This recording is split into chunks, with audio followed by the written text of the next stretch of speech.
요즘 한국에는 여러 가지 많은 사회적인 문제들이 있는데 그 가운데 사회적인 큰 문제가 유기견의 문제입니다.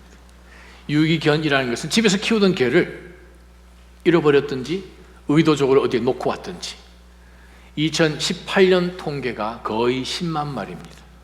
2019년이니까 분명히 10만 마리가 넘겠죠. 개가 얼마나 많은지 그냥 이제는 등산로든 산책로든 뭐 강가든 어디든 떼를 지어 다닙니다. 그러다 보니 사람들을 무는 일들도 많고 뭐 집에서 키우는 그런 가축들을 공격하는 것이며 농작물이며 또 병을 옮기는 것이며 이건 지금 사회적으로 아주 큰 문제가 되었습니다. 그러다 보니 해결 방법이 없어서 지자체에서는 이제 그것을 생포하는 조를 만들어서 이제 개를 잡는 개집을 만들어서 산에 올라가고 거기다 음식을 넣고 유인해서 개를 잡지만 크게 도움이 안 된다는 거예요. 언제나 되어서 그 abandoned dogs 그것을 해결할지는 정말 아무도 모르죠. 큰 문제입니다. 유기견만큼이나 또 우리 삶 가운데 문제가 있는 것이 있습니다. 이것은 한국만의 문제가 아니요, 모든 나라마다 또 안 믿는 사람들만의 문제가 아니라 오히려 그리스도인들 가운데서 더 큰 문제가 있는 것이 사실 또 있습니다. 그건 유기언입니다. 만약 누가 여러분 문을 두드렸습니다. 여러분 집에 있는 초인종을 눌러서 문을 열어보니 그 앞에 어떤 한 사람이 서 있습니다. 뭐라고 이야기하는지 실례합니다. 저희들 다녀보다가 지금 떠다녀서 많은 사람들을 물고 해치고 어렵게 하고 상처를 주는 말을 잡아왔는데 추적장치가 있어서 찾아보니까 이 말이 이 집에 속한 말이네요. 이 집에 있는 누구누구에게서 나온 말이네요. 이 말을 좀 집에서 가두어 가시기 바랍니다. 집에서 보호해 주십시오. 이 말이 집에서 떠나지 않게 해 주십시오 라고 하는 어떤 유기견 생포하는 사람들처럼 유기언 생포하는 사람이 우리 집 앞에 늘 찾아온다면 이거 어떻게 생각하십니까? 부끄럽겠죠. 말을 잘 차단해야 되는데 그 말이 그냥 intentionally, unintentionally 함으로 인하여서 마치 유기견처럼 다니면서 떼를 지어서 그것이 점점 더 어려운 문제를 만약 만들어낸다면 이건 심각한 문제죠. 심각한 문제인 것은 이미 우리는 살면서 교회 안에서조차 그리스도인들의 커뮤니티 안에서조차 그것은 경험을 해보았습니다. 오죽했으면 예수님께서 혀에 대한 말씀을 그렇게 많이 하셨을까요? 성경을 다 찾아보았습니다. 바울 사도가 로마서 10장, 에베소서 4장, 데살로니가 전서, 골로새서 4장에 대해서 혀를 컨트롤하는 것에 대해서 집중적으로 이야기한 것을 발견했습니다. 야고보 사도는 우리가 이미 야고보 강해를 하고 있으니 이미 우리는 혀에 대해서 야고보가 얼마나 경고를 했는지 우리는 잘 압니다. 야고보서 1장 19절에서 20절, 특별히 지난주 말씀 야고보서 3장 1절에서 11절까지의 말씀에 집중적으로 혀를 컨트롤하는 것이 거룩인 것을 경고했다는 거죠. 베드로전서 후서를 찾아보았습니다. 그랬더니 베드로전서 2장 1절, 3장 10절, 4장 11절에 3번에 걸쳐서 베드로도 역시 혀를 조심하는 것이 얼마나 성도의 모습의 특징이 되어야 되고 믿는 그리스도인의 고백이 되어야 되는지 강조를 합니다. 사도 요한은 무슨 말씀을 하셨나 보니까 사도 요한이 쓴 요한 1서 3장 18절에도 동일하게 혀에 대한 굉장한 경고의 메시지를 주셨다는 거예요. 자, 신약 성경에서 예수님에 관계되는 예수님이 하신 말씀 마태복음, 마가복음, 누가복음, 요한복음 빼고 역사서인 사도행전 빼고 모든 서신서를 다 보니 서신서 모두를 기록하였던 사도들이 동일하게 성도들에게 보낸 편지 가운데서 교회에 보낸 편지 가운데서 믿는 성도들이 혀를 조심해야 되는 그 경고의 메시지를 주셨다는 거예요. 우리는 살면서 신앙생활 한다고 하지만 때로는 우리 입술 가운데서 그리스도인의 모습이나 예수 그리스도의 향기가 안 나오는 말들을 우리가 내뱉고 살 때가 있습니다. 그래서 우리가 시간이 좀 지나고 보면 그때는 몰랐는데 입을 때리고 싶은 거예요. 그 했던 말이 너무 미안하고 했던 것이 너무 부끄럽고 그 말을 좀 안 했으면, 그 말을 좀 누가 가서 좀 잡아와서 담아왔으면 하는 그러한 생각을 사실 우리는 많이 해보죠. 혀를 컨트롤할 수 있는 사람이 누가 있습니까? 아무도 못하잖아요. 베드로 기억하십니까 여러분? 마가복음에도 기록되어 있고 마태복음에도 기록되어 있는 예수님께서 원수들에게 넘겨지시고 고초당하시고 십자가에서 죽으시고 사흘 만에 부활하신다 말씀을 했더니 대뜸 그냥 베드로가 예수님 앞에 가로막고 서서 예수님을 붙잡고, 절대 그런 일 일어나면 안 됩니다. 그런 일 못 일어나게 하겠습니다. 그럼 말도 안 되는, 우리가 생각하는 메시아의 길이 아닌데 예수님 지금 무슨 얘기합니까? 꾸짖었다라고 성경은 기록합니다. 제자가 선생을 꾸짖은 거예요. 말도 안 되는 소리를 했습니다. 그랬을 때 예수님 뭐라고 그러셨어요? 사탄아, 내 뒤로 물러가라. 꾸지람 했다는 거예요. 한 번은 예수님이 제자들과 함께 이 마을 저 마을 다니면서 복음을 전하는데 어느 사마리아 한 마을을 도착했더니 예수님께서 직접 오셔서 전하시는 그 복음의 메시지를 안 받아들이는 거예요. 마을 사람들 쫓아냈어요. 그 마을을 떠나면서 예수님의 제자들 가운데서 특별히 성깔 있는 두 사람이 있었습니다. 성격이 얼마나 불같았으면 그 두 사람의 형제 이름이 야고보와 요한, 별명이 있습니다. 뭐예요? 우레의 아들이요, 천둥 번개의 아들이요. 한 성깔 하잖아요. 딱 돌아서서 예수님, 우리가 하늘에게 명하여서 하늘로부터 불이 내려와서 이 사람들을 다 태워버리라고 기도할까요? 했더니 예수님 이리 와라 이리 와라 해가지고 나중에 그들이 돌아서서 예수님 승천하시고 성령이 오셔서 오순절날 교회가 세워지고 그 사도들을 통하여서 성령께서 역사하시면서 온 민족들 가운데, 방언들 가운데 복음이 선포되는 그 일 가운데 있을 때 그들의 그 어리석었던 모습들, 잘못 그들이 입을 벌려서 내뱉은 말로 인하여서 얼마나 부끄러운 일들이 벌어졌는지 그들 생각해 보면 그랬겠죠. 힘들었겠죠. 오늘 저와 여러분 읽은 본문의 말씀이 바로 그 본문의 말씀입니다. 시편 39편이요. 시편 39편은 바로 다윗이 쓴 시입니다. 다윗이 자신도 혀를 제어하지 못하여서 막 했어요. 들은 대로 나도 막 해버렸다는 거예요. 근데 그게 아닌 건 다윗은 하나님과 동행하는 사람이다 보니 알지요. 자기 성질대로 다 입을 벌려서 했던 그것이 잘못된 것을 깨닫고 이제는 입을 다문 거예요. 다문데 혀는 홀드하고 있는데 속에서는 이제 불이 나고 있는 거예요. 말을 확 해버려야 되는데 붙들고 있으니까 다윗은 그냥 죽겠는 거예요. 바로 그 고백으로 우리에게 주는 교훈이 바로 시편 39장에 집중적으로 되어 있습니다. 오늘 제가 기도하기 예배 시작하기 전에 인보케이션으로 읽었던 시편이 바로 시편 62편이었습니다. 바로 시편 62편이 시편 39편과 똑같이 갑니다. 하나님의 말씀을 통하여서 한번 우리가 어떻게 하면 혀를 제어할 수 있는지 다윗이 성령의 감동으로 쓴 바로 이 시를 통해서 우리가 한번 교훈들을 찾아보도록 하십시다. 1절 보게 되면 1절은 다윗의 시, 지휘자 여두둔을 위한 노래가 원래 1절입니다. 히브리 성경은 시편에 있어서 항상 1절이 더 많습니다. 제목이 항상 1절이에요. 시편 150편 중에서 시편 39편과 또 시편 우리가 읽었던 62편과 77편이 바로 이 지휘자 여두둔을 위한 다윗의 시라는 1절로 시작합니다. 여두둔은 누군가? 우리가 역대상 보면 이 다윗이 정말 이 하나님 앞에 예배하는 그 성소에서 성가대를 지휘하는 그런 아주 이 지휘자의 이름이 여두둔입니다. 그래서 이 다윗이 어떠한 감정으로 하나님의 감동으로 이 시를 썼는지를 지휘자 여두둔이 잘 알기 때문에 여두둔 당신이 이러한 이 삶 가운데서 우리가 늘 경험하는 모든 성도가 경험하는 이것을 어떻게 음악적으로 잘 해석을 해서 하나님 앞에 찬양하고 나가도록 해줬으면 좋겠습니다 라고 한 것이 바로 이 1절 여두둔 지휘자를 위한 것이요.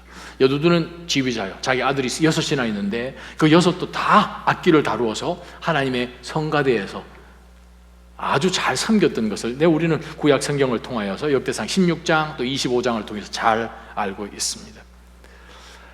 다윗에게는 아픔이 있었어요. 1절입니다. 내가 말을 했어요. 다짐을 했어요. 저와 여러분이 다짐을 했어요. 뭐라고? 내 길을 지켜서 내 혀가 죄짓지 않게 하리라. 악인이 내 앞에 있는 한 내 입에 재갈을 물리리라 했다는 거예요. 바로 이렇게 고백할 수 있었던 것은 이미 그 전에 다 해버린 거예요. 자기 하고 싶은 대로 입을 벌려서 다 쏘아붙였고, 거짓말했고, 모함했고, 욕을 했고, 하여간 우리가 할 수 있는 이 모든 혀를 제어하지 않았던 그러한 일들을 다 얘기를 해서 그것이 나중에 1 쿠션, 2 쿠션, 3 쿠션 뱅뱅 돌아서 그것이 나중에 부메랑처럼 자기에게도 오지요. 바로 그것을 다윗이 쭉 경험하는 그 인생을 살면서 노년이 되어서 돌아보는 가운데 1절을 보면, 우리 성경 1절을 보게 되면 내가 내 혀를 지켜서 죄짓지 않으리라 다짐을 한 거예요. 왜냐하면 그 전에 죄를 많이 지었으니까. 그것이 돌아다니면서 많은 사람들을 문 것을 아니까. 그래서 이제 다윗이 악인이 내 앞에 있는 한 말 안 섞겠다 이 말입니다. 악인이 내가 하는 말을 또 그 트위스트해서 그것으로 하여금 또 많은 사람들을 살해할 그러한 도구가 되게끔 나는 입을 아예 다물겠다 했습니다. 그래요. 우리는 때로 말하다가 웁스 다시는 내가 이 말을 안 해야겠다 그런 다짐을 해보지만 그거 언제 지나면 또 잊어버리고 또 우리는 제잘제잘 하잖아요. 그러지 않으세요? 그러신 분들만 아멘 하시기 바랍니다. 다 하잖아요. 저라고 예외입니까? 다윗이라고 예외였습니까? 아니에요. 오죽했으면 야고보서 3장에 혀를 누가 제어하겠느냐? 제어 못하죠. 근데 오늘 보니까 오늘 말씀 가운데 제어할 수 있는 지혜를 우리가 다윗을 통해서 얻게 된다는 거예요. 2절을 보니까 다윗이 내가 말없이 잠잠히 있어 아예 선한 말조차도 하지 않고 있으니 이제 속에서 어떻게 됩니까? 내 고통이 한층 더 심해집니다. 예전에는 그래도 그냥 같이 막 대놓고 막 그냥 했다는 거예요. 인간적인 면에서 좀 시원한 면은 있었는지도 모르겠어요. 근데 이제는 조금 더 하나님과 동행하는 시간이 길어지다 보니 영적으로 이것을 좀 컨트롤하고 절제하고 하는 그러한 능력이 성령을 통해서 주어져서 조금 하긴 했는데 반대로 우리 인간이잖아요. 예수님 아니잖아요. 삶 가운데 우리가 육을 가지고 있는 한에 있어서는 정말 고난 가운데서 해버리고 싶은데 입은 다무는데 속은 죽겠다는 거예요. 다윗이 바로 그것을 우리를 대변해 줍니다. 3절 내 마음이 안에서는 선한 말조차도 내가 안 하겠다고 하는데 내 마음이 안에서는 부글부글 끓어서 묵상하면서 속이 타서 급기야 부르짖습니다 라고 고백합니다. 자, 우리가 혀를 어떻게 다스릴 수 있는가? 바로 첫 번째 우리가 붙들 수 있는 말씀이 바로 여기 나오죠. 첫 번째 붙들 영적 교훈은 악인 앞에서 침묵하는 거예요. 악인 앞에서 침묵하는 거예요. 다윗은 이야기합니다. 선한 말도 내뱉지 않는 거예요. 왜냐하면 일단 말이 떠나고 나면 그 말이 트위스트 돼서 누구누구가 얘기했더라 하면서 그 말이 뒤집어서 온다는 거예요. 그만큼 아예 입을 선한 입이라도 선한 말이라도 악인 앞에서는 다윗은 우리에게 성경은 분명히 우리에게 말합니다. 아예 선한 말조차도 하지 말라는 거예요. 왜 안 그렇겠습니까? 억울하지요. 왜 변론하고 싶지 않으시겠습니까? 여러분도 똑같이 더 똑똑할 수 있죠. 더 논리적으로 설명할 수 있죠. 그런데 그것이 문제를 해결해 주지 않는다는 거예요. 해결할 수 있었다면 성경의 어느 한 구절도 그냥 너 논리대로 지혜대로 다 하나 일일이 이야기하면서 같이 응대하라 라고 성경 구절 아마 하셨을걸요. 혀는 누구도 제어할 수가 없어요. 사실 우리가 신앙생활 처음 우리가 시작할 때는 참 때로는 입도 걸잖아요. 그냥 순간에 그냥 이거 해버리잖아요. 그러다가 점점 신앙이 깊어지고 성령 체험을 하고 하는 가운데서 내가 느끼는 대로 막 말하는 게 아니구나.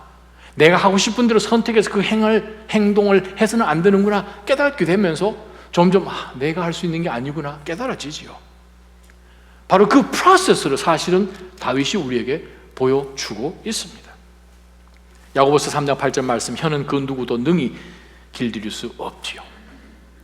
그러나 성도가 점점 그리스도를 향해서 나아가는 가운데서 우리가 어디를 향하여서 혀를 써야 되는지를 다윗 우리에게 보여줍니다. 재미난 것은 시편은 대부분의 그 주제가 1절에 나옵니다. 1절, 2절. 우리 성경에 1절, 2절에 나옵니다. 근데 이 시는 주제가 12절, 13절에 나와요. 제일 뒤에 있는 12절, 13절이 바로 이 시편 39편의 주제입니다. 12절, 13절 제가 먼저 여러분에게 읽어드립니다. 오 여호와여, 내 기도를 들어주소서. 부르짖는 내 소리에 귀 기울이소서. 내 눈물을 보시고 가만히 계시지 마소서. 내 모든 조상들이 그랬듯이 나도 이방 사람이 되고 나그네가 돼서 주와 함께 할 수밖에 없네요. 그래서 내게서 눈길을 돌려주소서. 나를 쳐다보십시오 그 뜻이 아니고 내게로부터 눈길을 다른 곳으로 돌려주십시오 그 뜻입니다. 그래서 내가 떠나 없어지기 전에 내 기력을 되찾게 해주소서. 다른 말 표현하면 남아있는 이 인생 가운데서 나를 하여금 cheerful look, 내 얼굴을 볼 때에 항상 기뻐하는 그 얼굴로 살게 하옵소서라는 뜻이 원어 뜻입니다. 첫 번째, 성도로서 혀를 거룩하게 지킬 수 있는 성경적 비결이 무엇인가 하면 입을 다무는 거예요. 특별히 악한 상태 속에서, 그러한 상황 가운데서 입을 다무는 거예요. 침묵. 하나님 다 아십니다. 우리가 입으로 쪼아서 되는 게 아니라는 거예요. 입을 다무시기를 주님의 이름으로 축원합니다. 두 번째 말씀이요, 4절부터 보겠습니다. 6절까지요. 오 여호와여. 그러면서 지금 이 악인들 앞에서 예전에는 막 쏟아부었는데 조금 영적으로 성장했어요. 이제는 입을 다물어요. 그래도 조금 선한 말은 좀 했어요. 조금 더 성숙되어 갔어요. 선한 말조차도 이제는 말을 안 섞는 거예요. 그러니까 속에서는 지금 부글부글 끓어올라서 지금 이것은 폭탄처럼 지뢰밭처럼 밝게만 말하면 터질 것 같은데, 터지는 것은 사람에게 향하여서 쏘지 않고 어디다가 자신의 속마음을 토로하고 있습니까? 하나님께 다 쏟아붓는 거예요. 오 여호와여, 내 마지막을 보여주소서. 근데 급기야 하나님 앞에 무엇을 부르짖는 그 내용을 들여다보면, 여호와여, 내 마지막을 보여주소서. 내가 얼마나 더 살지 보여주소서. 내 인생이 얼마나 덧없는지 알려주소서. 주께서 내 삶을 한 뼘만큼 짧게 하셨으니, 이 히브리어에서, 유대 개념에서 보통 일반적으로 쓰는 것이 큐빗이라고 그러죠. 여기서부터 여기까지 보통 한 45cm 되는, 히브리에서, 유대에서, 유대 문학에서 가장 짧게 계산하는 폭이 여기서부터 여기까지입니다. 그게 한 뼘이에요. 이게 아니고 요겁니다. 이렇게. 한 뼘은 유대에서 가장 짧게 하는 척도예요. 그러면 내 인생이 요거밖에 안 되네요. 그걸 깨닫게 해주십시오 그 뜻입니다. 다윗이 지금 고백하는 이 표현은, 하나님, 제가 지금 앞으로 얼마나 살지 지금 날짜만 좀 주십시오. 제가 한 50일 살 것 남았으면 제가 50일 만에 다 한번 퍼붓게, 이게 아니고, 오케이? 그게 아니고 지금 다윗이 고백하는 내용이 뭐냐면, 하나님이요, 제가 하나님 앞에 섰을 때 제가 입을 벌려서 이야기를 해서 어떤 인생이 바뀌어지고 사람을 바꾸고 그게 아니라, 내가 하나님 앞에서는 한낱, 5절 마지막에 보게 되면 헤벨이란 말이 나오죠. 제가 제 아무리 높은 자리에 있어도 사람이란 입김에 불과한 것을 깨닫게 하십시오. 우리가 하나님 앞에서는 아무것도 아닌 것을 깨닫게 해주십시오 그 말이죠. 다른 말 표현하면, 우리가 혀를 제어할 수 있는 두 번째 교훈이, 우리가 어떤 사건 가운데서 입을 대는 이유가, 말을 만들어내고 거짓을 갖다 붙이는 이유가, 기준이 나에서부터 시작하잖아요. 내가 기분 나쁜 거예요. 내가 여기에 동의를 못 하겠는 거예요. 내가 쭉 살아오던 나의 배경하고 비교해보니 이거는 아닌 거예요. 내가 아는 한에 있어서는 이거는 일어나면 안 되는 거예요. 기준이 그렇게 사왔었습니다. 이 사람도 동의를 하죠. 그래서 싸움이 일어나잖아요. 근데 오늘 보니까 다윗이 우리에게 주는 두 번째 교훈이 하나님의 관점에서 보라는 거예요. 그래서 다윗이 하나님에게 고백합니다. 하나님이요, 내 마지막을 보여주십시오. 나는 내 마지막을 못 보잖아요. 하나님, 제가 앞으로 얼마나 더 살지 보여주십시오. 우리 압니까? 몰라요. 하나님이요, 내 인생이 얼마나 덧없는지 우리가 덧없다고, 덧이 있다고 생각하니까 막 하잖아요. 근데 다윗은 이야기합니다. 하나님, 우리 인생이 이렇게 그냥 여기 뛰고 저기 뛰어도 나중에 보면은 보스턴에 한 11월, 12월 돼서 새벽 기도 갈 때 문 열고 하면은 그냥 입김 0.5초 만에 사라지는 그거라는 거예요, 우리 인생이. 하나님의 관점에서 인생을 볼 때는 무엇이 본질이고 무엇이 비본질인지, 무엇이 중요하고 무엇이 하찮은 것인지 본다면 우리는 아마 우리가 사용하는 입의 거의 90%는 아마 더 된가요? 95% 정도는 아마 입댈 이유가 없을걸요? 그걸 지금 다윗이 이야기합니다. 하나님의 관점에서 우리 인생을 해석할 수 있는 지혜를 주옵소서, 그 얘기하는 거죠. 우리 인간의 눈으로 보면 우리는 굉장한 사람이 되어야 됩니다. We gotta be somebody. 근데 하나님 앞에서 보면, 하나님 떼고 보면 우리는 전부 다 장기 뚫을 때 차포 떼고 나면 뭐 남습니까? 그 말이잖아요. 그죠? 우리는 졸 같은 인생인 거예요. 그것이 바로 세상과 믿는 사람들의 차이죠. 바울 사도가 고백합니다. 고린도후서 4장 7절에서 11절에 사방으로 환난 가운데서 우리가 쌓여 있지만 근데 절망 안 하잖아요. 답답한 일 당하지만 낙심하지 않잖아요. 핍박 당하지만 우겨쌈을 당하지 않잖아요. 버림받지 않잖아요.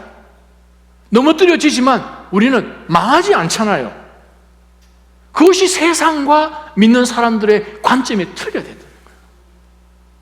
세상에서 관점 보면 우리 넘어져야 되죠. 그럼 일어나야 되는 거예요. 누가 넘어뜨렸는지 막 하는데 우리는 하나님의 관점에서 볼 때 이거 계속 넘어져 있는 건가? 아니잖아요. 망하는 거 아니잖아요. 우겨쌈을 당합니까? 안 싸잖아요. 바로 그것을 바울 사도는 성령의 감동을 통해서 주신 말씀이잖아요. 고린도후서 6장은 어떻습니까?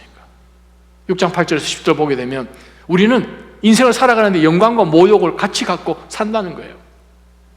비난과 칭찬을 동시에 받는다는 거예요. 무명한 사람인데 유명한 거예요. 죽은 자인데 분명히 살아있다는 거예요. 정말 우리는 별 것 없는 사람들인데 죽임을 당하지 않은 것이고, 세상의 관점으로 보면 이렇게 가난할 수밖에 없는데 우리는 다른 사람들조차 부유하게 만드는 사람이라고 성경은 기록합니다. 아무것도 없는데 모든 것을 가진 사람이라고 이야기합니다. 이거 무슨 뜻입니까? 관점이 달라야 된다는 거예요. 세상은 그렇게 입을 씁니다. 세상은 혀를 그렇게 써요. 그러나 모든 주권이 하나님에게 달려있다는 것을 생각을 한다면 우리는 혀를 얼마든지 제어할 수 있다는 거예요. 바로 그것을 다윗이 성령의 감동으로 그 모든 상황이 시련을 통과해서 어느 한 시점에 딱 왔을 때 하나님이 내 인생이 얼마나 덧없는지만 보게 해 주십시오. 그것을 성령을 통해서 우리에게 주신 메시지죠. 세상은 뭐라고 우리에게 이야기합니까? 너 자신을 알라. 여러분 알아집니까? 아니 그 사람이 알아서 예수님을 믿고 천국 갔을까요? 소크라테스 아니잖아요. 여러분 스스로 멋있게 머리를 한번 빗어보십시오. 화장을 한번 해보십시오. 거울 없이. 그럼 오면 거의 광대가 여기 앉아 계셔서 제가 한번 설교 못 할 거예요. 집사님 눈썹이 좀 올라가겠지고요. 루즈가 옆에 붙었어요. 이렇게 하냐요? 절대 기준이 없는 한 너 자신을 알라. 이게 어떻게 가능합니까? 근데 성경은 하나님의 절대 기준이신 하나님이 우리의 기준인 거예요. 하나님의 말씀이 기준인 거예요. 그러면 세상의 관점에서 우리 인생을 보며 해석을 해야 될 것인가? 아니면 하나님이 주신 하나님의 관점에서 우리 인생을 볼 때 진짜 중요한 영원한 것에 포커스를 두는지, 아니면 그냥 여기가 좋고 저기가 좋고 내 기분 좋고 나를 인정해주고 하는 가운데서 우리가 마음대로 쓰는 바로 그러한 방법이 절대 기준인가? 저희 교회에서는 정말 하나님 앞에서 우리가 혀를 찬양하고 축복하고 감사하고 위로하는 생명을 낳는 그 일에만 혀가 쓰여지기를 주님의 이름으로 축원합니다. 절대로 혀가 나 자신이 죽이는지도 모르고 막 쓰는 그러한 일이 없기를 간절히 축원합니다. 6절입니다. 사람이란 저마다 이리저리 다닙니다. 말하고 컨텍스트를 한다면 여기 가서 이 말하고 저기 가서 그 말하고 지금 그 컨텍스트죠. 근데 다윗은 이야기 그림자에 불과하다는 거예요. 그만큼 허상이라는 거예요. 별것도 아닌 일에 법석을 떱니다. 근데 사실은 우리가 기준이 하나님이 아니면 이거 목숨 걸어야 되는 일이거든요. 이건 난리법석 쳐야 되는 일이거든요. 근데 만약에 우리가 하나님 앞에서 얼마나 살고 하나님 앞에서 우리가 얼마나 하잘것없는 인생이라는 것인지를 깨닫는다면 하나님은 이거 어떻게 생각하십니까? 하나님 이것을 어떻게 어프로브 하십니까? 하는 그것에 오히려 우리는 더 목숨을 걸걸요. 하나님이 보실 때 영원한 것, 하나님이 기뻐하시는 것, 하나님의 눈이 항상 그곳에 있는 그곳에 우리는 모든 것을 올인 할걸요. 그러면 우리는 세상 레벨 가운데서 우리는 말을 섞지 않을걸요. 바로 그것을 다윗이 삶을 통하여서, 그래요, 다윗조차도 hard way로 이것을 배웠습니다. 그래서 노년이 되어서 이것을 썼겠죠. 사랑하는 나자님 성도 여러분, 정말 우리가 어떤 상황 속에서도 우리의 이 입술이 정말 잘못된 방향으로 사용되는 일이 없기를 주님의 이름으로 축원합니다. 때로는 우리가 상황 가운데서 우리가 약해 보이고 내 편이 없는 것 같고 억울한데 말을 해도 아무도 들어주는 사람 없는 것 같고, 근데요, 억울해할 필요 없어요. 하나님이 여러분의 눈물을 아십니다. 여러분의 연약함을 아시고 하나님이 어떻게 하시는지 아십니까? 바로 그것을 바울 사도가 고린도후서에서 고백하잖아요. 바울이 그의 육신 가운데 무엇이 있었습니까? 가시가 있었잖아요. 육체의 가시가 있었다는 거죠. 그래서 그 육체의 가시를, 정말 자신을 괴롭히는 이것을 좀 없애달라고 하나님 앞에 한곡하게 3번이나 기도했어요, 사도 바울이. 근데 그것을 없애주시면 참 좋잖아요. 근데 하나님께서는 오히려 그것을 두셔서 더 큰 것을 바울 사도에게 준 것을 깨닫게 해주셨어요. 그게 뭡니까? 나는 이것이 없어졌으면 좋겠어요. 하나님 이것을 제거해 주셨으면 좋겠어요, 사탄의 가시 같은 것을. 근데 하나님은 이렇게 말씀하셨어요. 내 은혜가 네게 족하다. 내 은혜가 네게 족하다 라고 말씀하시면서 깨닫게 해주는 것이, 네가 약해야 나를 향해 볼 테니 하나님의 강함이 너를 강하게 해주는 거 아니냐, 그걸 깨달았잖아요. 바울이 이렇게 고백합니다. 9절 10절에 그러므로 나는 내 약한 것들에 대해 크게 기뻐하며 자랑할 것입니다. 이는 그리스도의 능력이 내게 머물게 하기 위함입니다. 그러므로 나는 그리스도를 위해 약한 것들과 모욕과 궁핍과 핍박과 곤경 가운데 있으면서도 기뻐합니다. 왜냐하면 내가 약할 그때에 곧 강하기 때문입니다. 아멘. 바로 그거예요. 세상의 관점으로 볼 때는 정말 약해 있는 것 같은, 아무것도 할 수 없는 것 같은데, 내 약함을 인정하고 하나님이여 도와주세요, 저 정말 약해요, 제가 할 수 있는 게 하나도 없네요 하는 가운데서 하나님 앞에 우리의 속에 있는 모든 내용을 내려놓고 하나님의 관점에서 볼 때 무엇이 더 중요한지 보게 하여 주옵소서 엎드렸더니 하나님 은혜로 주신다는 거예요. 은혜의 사람 되기를 축원합니다. 바로 여러분의 입술 가운데서 은혜가 나가기를 원하는 거예요. 우리가 깨닫지 못하는 것이 무엇입니까? 하나님 우리 가운데 정말 대양과 같은 큰 바다와 같은 엄청난 은혜를 주셨는데 그 은혜를 우리가 누리지 못하고 그냥 바닷가에서 그냥 찰박찰박 하면서 사는 거죠. 물 누가 튀겼냐? 물 누가 많이 튀겼냐? 너 2번 튀겼네, 3번 튀길게, 뭐 이러다 살잖아요. 저 안으로 들어가면 무슨 의미가 있습니까? 바로 그것을 지금 다윗도 이야기를 하고 바울 사도도 고린도후서 12장에 강력하게 이야기를 하는 것 아닙니까? 때로는 우리 삶 가운데 가시 같은 것이 없어졌으면, 어려운 고난이 없어졌으면 한다는 거죠. 기도해도 우리 계속 그대로 있잖아요. 그럼 하나님 응답 안 하시나요? 간절히 기도했는데 의미가 있다는 거죠. 의미가 있다는 거예요. 바로 그걸 통하여서, 그 상황을 통하여서 우리로 하여금 약함을 하나님 앞에 고백하고 그 약함이 하나님의 강함으로 덮여지게끔 하는 그 은혜를 우리 가운데 주신 거예요. 고난당할 때 기뻐하십시오. 그거 통과하면 여러분 정금처럼 나올 줄 믿습니다. 하나님은 목적 갖고 계신 하나님이에요. 그냥 일부러 우리가 해도 우리는 목적을 갖고 어떤 일을 하지 않습니까? 하나님이 우리 인생을 다루실 때 그냥 무작위로 하시겠습니까? May it never be. 그런 일은 안 일어납니다. 세 번째, 우리가 어떻게 하면 하나님 앞에서 이 혀를 정말 잘 제어하고 다스릴 것인가? 7절부터 보겠습니다. 하지만 주여, 내가 무엇을 기다리겠습니까? 내 소망은 주께 있습니다. 더 정확하게 번역하면, 하지만 주여, 내가 무엇을 갖고 강하게 하겠습니까? 내 소망, 그것은 주께 있나이다 라고 고백한 거예요. 아주 이 히브리 원문을 보게 되면 아주 강조하는 문구가 그냥 여기저기 다 붙어 있어요. 그래요. 세 번째 우리 붙들 소망이 뭔가 하면, 소망을 하나님께 둬야 됩니다. 소망을 하나님께 두면 무슨 일이 벌어지는가 하면, 하나님이 하실 일 따로 있고 하나님이 어떤 일을 하시기 때문에 내가 어떻게 반응하고 하는 것을 네 가지로 오늘 7절부터 13절까지 아주 짝을 맞춰서 다윗 사도가 우리에게 얘기합니다. 다윗 왕이 우리에게 얘기합니다.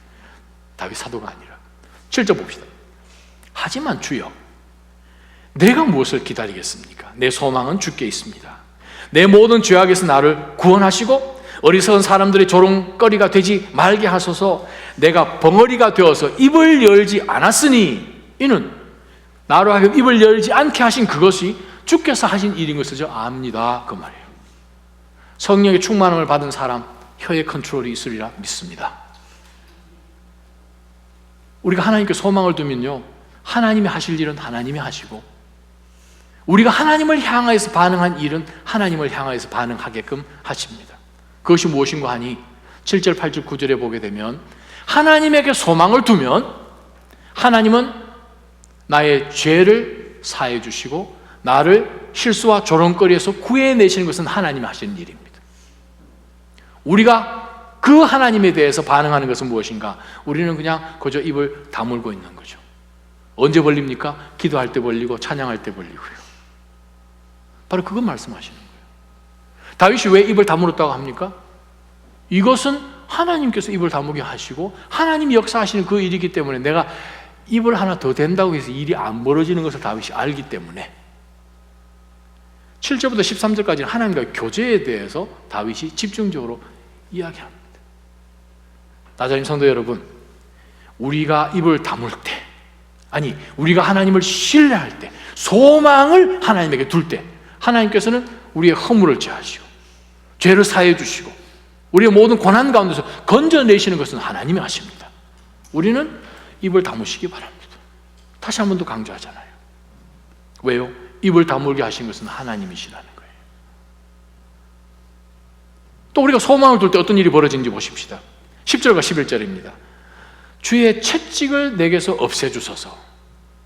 우리가 그리스도인으로 살지만 우리가 혀를 잘못 사용함으로 인하여서 우리는 그것이 채찍이 되지요. 그것을 인하여 하나님께서는 사랑하시는 자들에게 징계하십니다. 다윗도 그것을 경험했죠. 우리 사무엘하, 열왕기상 보게 되면 얼마나 그런 일들이 많습니까? 저와 여러분 예외입니까? 아니죠. 정말 채찍 같잖아요. 잘못한 그 일로 인하여 하나님께서 사랑하시기 때문에 더 우리를 심하게, 시비어하게 다루시죠. 힘들죠. 그런데 다윗은 이렇게 고백합니다. 주의 채찍을 내게서 없애주소서. 내가 못 없애요. 여러분이 여러분 채찍을 못 없앱니다.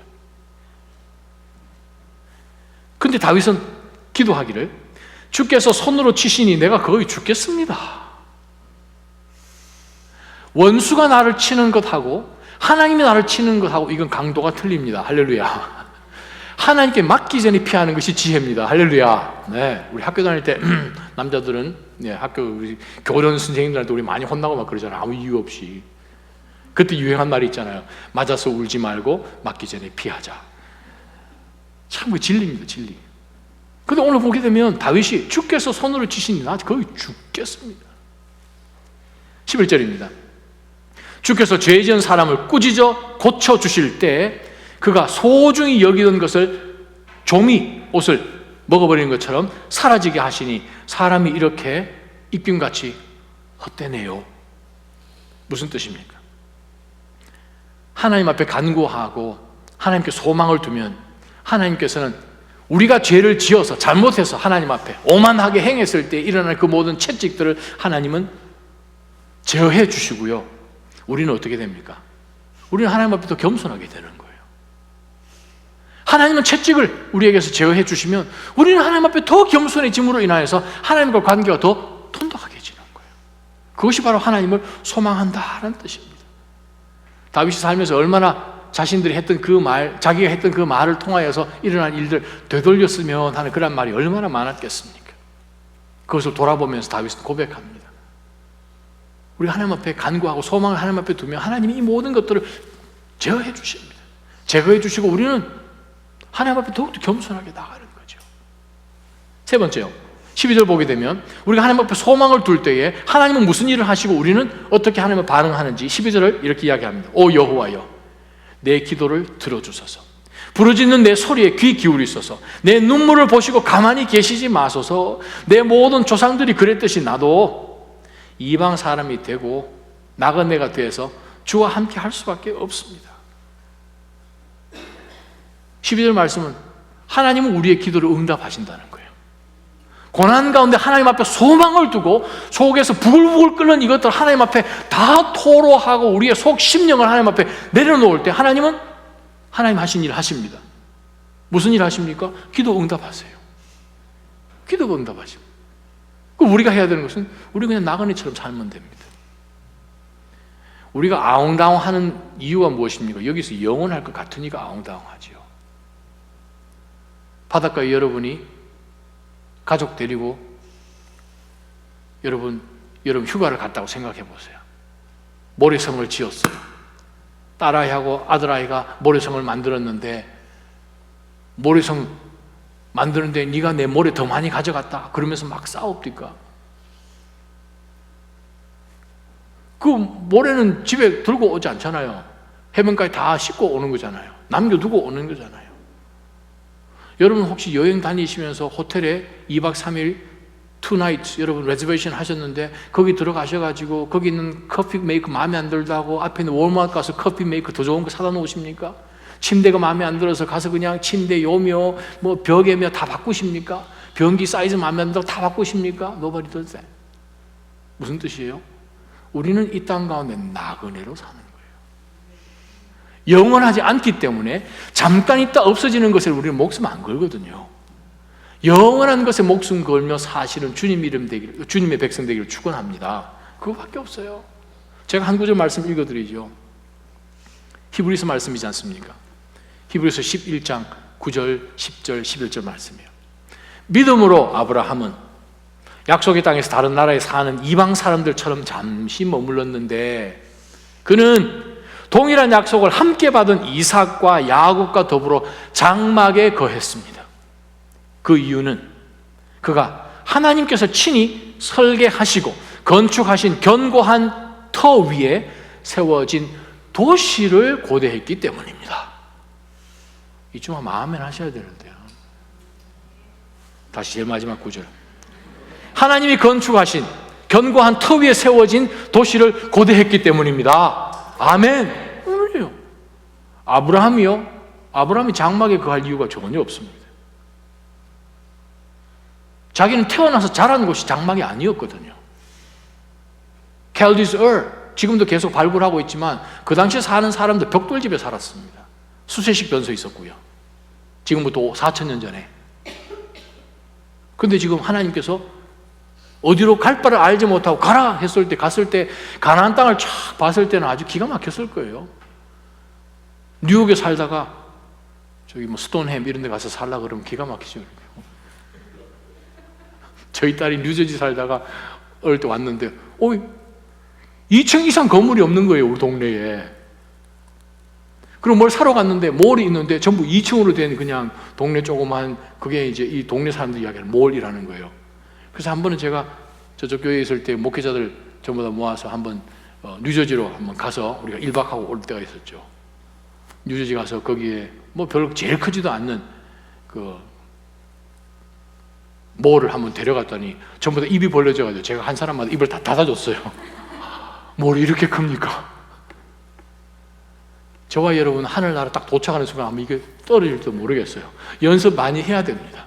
영의 눈으로 하나님께서 건축하시고 설계하셔서 세우신 견고한 하나님의 도성이 어떤 것인지를 우리가 본다면, 우리는 여기서 장막을 살든 벽돌집을 살든 상관없는 거죠. 그것이 무슨 뜻입니까? 나그네로 산다는 거예요. 아브라함은 나그네로 살았어요.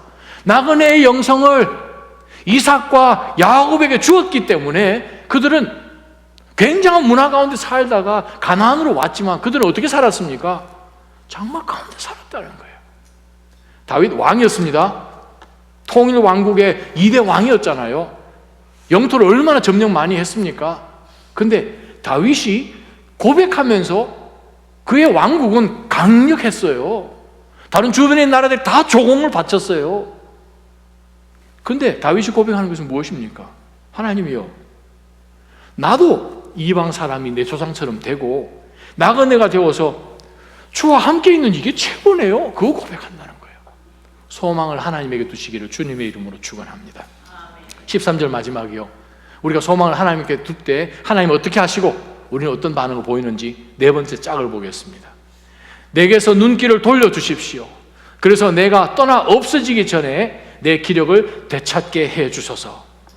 하나님께서 나를 향하여 가지셨던 그 책망의 눈길을 하나님은 돌리십니다. 아유, 너 그렇게 살래? 그만 좀 해라. 책망의 그 눈빛을 하나님이 제발 돌이켜 주십시오. 다른 거 보십시오. 지금 그 얘기하는 거죠. 그 다음에 지금 다윗이 고백하는 것은, 그렇게 되면 무슨 일이 벌어집니까? 하나님에게 소망을 두면 하나님은 우리를 향한 그 채찍의 책망의 눈길을 돌리십니다. 그러면 우리 인생은 어떻게 되는가? 기력이 되찾아진다는 거예요. 히브리 원어에 보게 되면 기력이 되찾는다는 것은 이 얼굴이 치어풀하다는 뜻이에요. 누가 보면 우리가 세상에 일어나는 그 일에 그냥 시잘적 없는 그런 일에 잡혀서 그냥 롱페이스하고 사는 것이 아니라 우리는 이미 하나님을 한번 봐버렸잖아요. 영혼을 맛보았잖아요. 우리 안에 성령이 계셔서 우리를 하여금 눈은 뜨고 있는데 영원한 하나님의 나라를 보게끔 하셨잖아요. 감사가 나왔잖아요. 우리 얼굴이 환하다는 거예요. 그렇게 남은 여생을 하나님이 살게 해 주옵소서. 바로 그것이 우리가 하나님에게 소망을 둘 때 하나님이 하시는 네 번째 일입니다. 저희 교회 다니시는 분들은 이미 제가 이 설명을 여러 번 했기 때문에 아마 아실걸요. 7절에 보게 되면, 하지만 주여 내가 무엇을 기다리이까? 기다리다는 단어가 무슨 뜻입니까? 과바 무슨 뜻입니까? 여러분 잘 암송하시는 이사야 40장 31절 말씀 아닙니까? 여호와를 앙망하는 자, 앙망하다는 단어잖아. 여호와를 소망하는 자는 독수리가 날개치듯 올라가듯이 하나님이 새 힘 주시잖아요. 과바라는 단어는 무슨 뜻이라고 설명합니까? 우리는 정말 연약한데 밧줄을 만들잖아요. 꼬잖아요. 트위스트 하잖아요. 우리는 한없이 연약해요. 그러나 하나님의 능력으로 바울사도가 고백했듯이 우리는 연약하지만 하나님의 강함으로 우리를 계속해서 바깥에 코팅을 해주시면 우리는 밧줄이 될 줄 믿습니다. 끊어지지 않아요. 세상 것으로 끊어지지 않습니다. 세상 것으로 우리는 실망하고 절망하지 않습니다. 거꾸로 뜨림을 당하지 않습니다. 사탄이 어떻게 일어나는 상황을 통하여서 여러분의 마음을 정말 힘들게 하고 녹아내리고, 그러나 하나님이 계시는 한에 있어서는 믿음의 성도들은 절망하지 않을 줄 믿습니다. 얼마든지 새 힘을 얻고 독수리 날개치듯 그렇게 올라가시는 저와 여러분 되시기를 주님의 이름으로 축원합니다. 기도하십시다. 살아역사하시는 하나님 아버지여, 저희의 입술에 다시 한번 성령으로, 성령의 불로 지져주시고 입술을, 혀를 정결케 하여 주옵소서. 저희 안에 계시는 성령 하나님께서 이 몸이 하나님이 기뻐하실 거룩한 사한 제물로 하나님 앞에 내어드리라고 말씀해 주신 그 말씀 기억할 때 우리 이 신체의 어떤 부위도 사단에게 사용되지 않게 하여 주옵소서. 다윗 자신도 하나님 스스로 혀를 제어할 수 없었음을 고백하지만 그러나 하나님께 모든 것 맡기고 하나님의 능력으로 강해지는 것을 체험해서 바로 이 시를 성령을 통해 저희들 가운데 주신 줄 믿습니다. 저희도 오로지 주여 악인들 앞에서 입을 다물게 하시고 하나님 앞에 하나님의 관점으로 우리 인생을 해석할 수 있는 지혜를 얻게 하여 주시고 모든 상황 가운데서 하나님께 소망을 두는 그리하여 저희로 하여금 입술을 제어하는 성경적 지식을 통하여서 거룩을 잃어버리지 않게 하여 주옵소서. 예수님의 이름으로 감사하며 기도하옵나이다.